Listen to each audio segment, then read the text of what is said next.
నమస్తే అండి. ఈరోజు కొన్ని అయితే హార్వెస్ట్ చేద్దాం. ఈ మొక్కకి మిర్చి మొదటిసారి అండి, బాగానే వచ్చాయి. దోసకాయలు మళ్ళీ రెడీ అయ్యాయండి. ఇదిగోండి, ఒక 3 అయితే ఉన్నాయండి ప్రజెంట్. మిగతావి చిన్న చిన్న మొగ్గలు అనమాట. వంకాయలు కూడా అక్కడక్కడ ఉన్నాయండి, హార్వెస్ట్ చేద్దాం.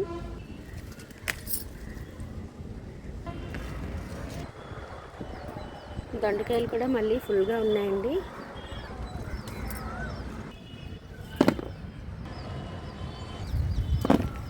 పందిరి కట్టించాం, నెట్ వేయించాం, అవన్నీ కాదని స్టేర్ కేస్ ఎక్కుతానండి. సరే నీ ఇష్టం అని వదిలేసాం. నేతి బీర 2 ఉన్నాయండి, ఇవి కూడా హార్వెస్ట్ చేద్దాం. ఇవి లాస్ట్లో కాయలు ఇలానే వస్తాయండి, కానీ ఇది ఇక్కడికి కట్ చేసేసి ఇది వాడుకోవచ్చు. సీడ్స్ కోసం అయితే ఈ కాయను ఉంచానండి, చాలా బాగా సీడ్స్ అయ్యాయి, చూపిస్తాను తర్వాత. ఈ మొక్క కూడా 2 వంకాయలు ఉన్నాయండి, తీసేద్దాం. గుత్తి వంకాయ జాతి అండి ఇవి. వీటన్నిటికి కూడా గొప్పులు తవ్వాలండి, వేసవి కాలం కదా, మట్టి బాగా ఆరిపోతుంది. సో కాస్త గొప్పులు తవ్వి మల్చింగ్ వేసాం అనుకోండి, చాలా చక్కగా ఉంటాయి మొక్కలు. ఇప్పుడు టొమాటోలు హార్వెస్ట్ చేద్దాం. ఈ టొమాటో గుత్తి చూడండి, చక్కగా త్రిమూర్తుల్లా 3 ఒకే గుత్తుకుంది, బాగున్నాయి కదా. సీజన్లో టొమాటోలు ఎటు కాస్తాయండి, అన్ సీజన్లో ఒక 2-3 టొమాటోలు వచ్చినా కూడా ఆ హ్యాపీ వేరండి. అన్ సీజన్లో కాయించితేనే గార్డెనర్స్ యొక్క టాలెంట్ అనుకోవచ్చు, కానీ లాస్ట్ ఇయర్ అయితే నేను ఫెయిల్ అయ్యాను.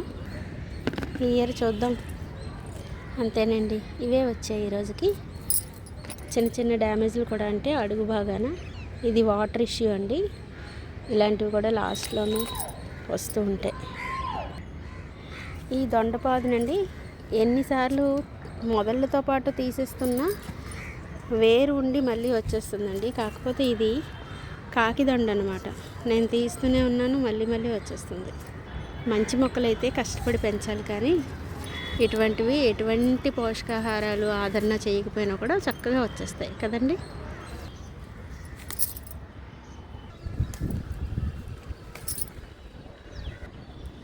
ఎన్ని మొక్కలు పెంచుతున్నా కూడా ఇంకా ఏదో కొత్తదనం కోరుకుంటూ ఉంటామండి గార్డెనర్స్. ఇంకేదైనా కొత్త మొక్క వస్తే బాగుండు, కొత్త రకం పెంచితే బాగుండు అనుకుంటాం. కానీ మిద్దె తోటలు కదండి, ప్లేస్ ఉంటేనే మనం ఏమైనా చేయగలం.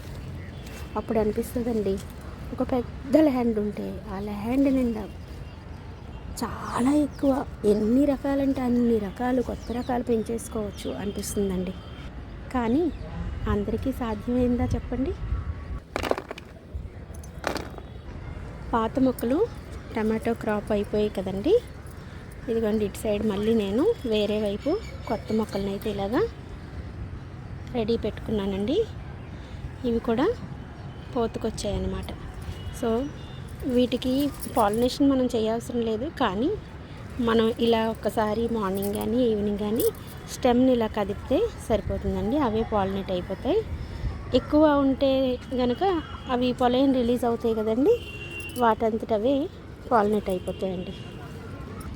మన గార్డెన్లో ఈ పువ్వులకి స్వాగతం అండి. ఇప్పుడు అక్కడక్కడ ఉన్నటువంటి తోటకూరని అయితే హార్వెస్ట్ చేసేద్దాం. లేత తోటకూర అయితే చాలా బాగుంటుందండి, మొక్క తోటకూర అంటాం కదా. ఈ విధంగా మనం వీక్లీ 3 టైమ్స్ లీఫీ వెజిటేబుల్ మన డైట్లో చేర్చుకుంటే బ్లడ్ చాలా చక్కగా రికవర్ అవుతుందండి. సో పిల్లలకి చాలా యూస్ఫుల్ అవుతుంది, వాళ్ళు చదువుకుంటారు, బయటకు వెళ్తారు, జంక్ ఫుడ్ తింటుంటారు అప్పుడప్పుడు. సో వాళ్ళకి ఇటువంటి ప్రోటీన్ ఫుడ్ మనం ఇచ్చేసాం అనుకోండి, వీటి పని ఇవి చేసుకుంటూ ఉంటే పిల్లలకి ఆరోగ్యానికి ఎటువంటి హాని కూడా ఉండదన్నమాట. ఏమంటారు మరి? నా వరకు అయితే మన మిద్దె తోట మన వైద్యశాల అండి. అలాగే మన వంటిల్లే మన వైద్యశాల. ఎన్నో ఔషధాలు, పోషక విలువలు కలిగినటువంటి మన వంట ఇల్లు మన వైద్యశాలే కదండి. మన పూర్వీకులు ఊరికినే చెప్పారా చెప్పండి? పాలకూరని రేపటి హార్వెస్ట్లో తీద్దాం అనుకుంటున్నానండి. ఇప్పుడు పూజ పువ్వులు అయితే తీద్దామండి. ఈ పువ్వులు అయితే అండి అన్నీ కలిపి ప్రతిరోజు అష్టోత్తరాలకైతే చక్కగా వచ్చేస్తున్నాయండి. ఫోటోలకి మందార పువ్వులు సరిపోతున్నాయి. చాలా హ్యాపీగా ఉంటుంది కదండి అన్నీ మన ఇంట్లోవే వాడుకుంటే. పర్పుల్ కలర్ కూడా ఎక్కువే పూసాయండి శంకు పువ్వులు. అబ్బబ్బా, ఈ ప్రపంచాన్ని చూడండి ఎంత అందంగా ఉంటుందో. అలా కనుల విందంటే కనుల విందేనండి. ఓ పక్క కోయిలుగాను, మరో పక్క కనుల విందు. మార్నింగ్ చాలా బాగుంటుందండి ఈ గార్డెన్లో. 6:30కే సూర్యుడు వచ్చేస్తారండి. డి విటమిన్ కావాలి కానీ మరి ఇలా మలమలా మాడిపోయినట్టు కాదు కదండో. ఆయన స్ట్రా వేసి మరీ పీల్చేస్తారండి మన బాడీలో వాటర్ని కదా. సో మన సేఫ్ సైడ్ మనమే చూసుకొని పెందలాడే వర్క్ ముగించుకొని ఇంటికి వెళ్ళిపోవాలి. సాంబార్ దోశ కూడా తీసేస్తున్నానండి. కొన్ని ప్రాంతాల్లో వీటిని బుడంకాయ దోశ అని కూడా అంటారు. పచ్చడి పెట్టుకుంటే చాలా బాగుంటాయండి. తీసేటప్పుడు చాలా జాగ్రత్త అండి, ఎందుకంటే వీటి కాండం గరుకుగా ముళ్ళులుగా ఉంటుందండి. సో అవి గుచ్చుకుంటూ ఉంటాయి. జాగ్రత్తగా హార్వెస్ట్ చేసుకోవాలి. బీరకాయలు కూడా ఉన్నాయండి. నెక్స్ట్ హార్వెస్ట్లో తీస్తాను. ఇంకా కాస్త ముదరాలండి. సో ఈరోజు హార్వెస్ట్ అయితే ఇదండి. ఉంటానండి, మరి నెక్స్ట్ వీడియోలో మళ్ళీ కలుద్దాం.